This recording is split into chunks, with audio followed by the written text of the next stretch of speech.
It's a joke in my family when I was growing up, and my mom still jokes about it to this day.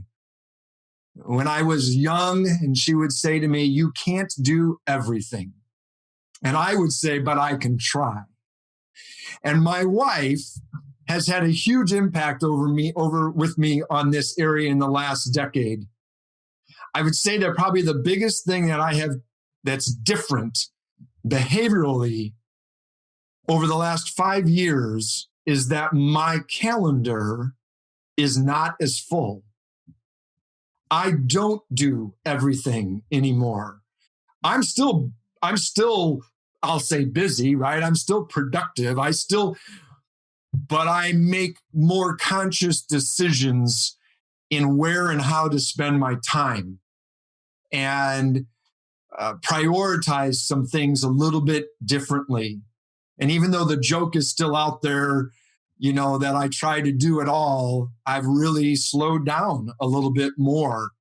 And that does not mean that you're not productive. That does not mean that you're not making an impact. It means that I'm being very choosy on the types of things that I invest my time in doing, so that they really make the impact that I want and desire to make. So that's probably one of the largest changes that I've made, is that I am far more intentional about my time than I ever have been before. What sparked that change? Realizing that you can be filled with other people's demands and actually accomplish nothing, because you're scattered, you're torn, you're pulled.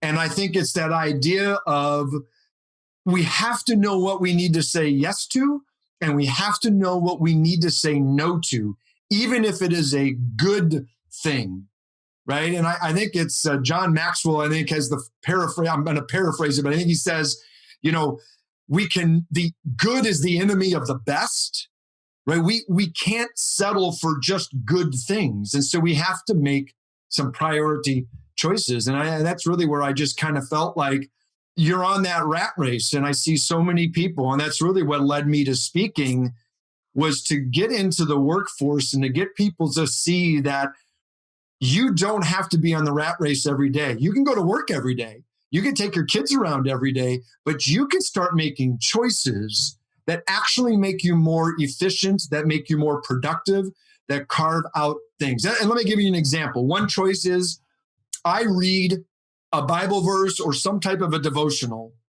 even if it's just very short, every single morning before I ever get out of bed. I intentionally choose to start my day in a very spiritual place, in a positive input place, in a place that is about me connecting to God's word. I used to click that clock back, right, 6, 7, 10 years ago.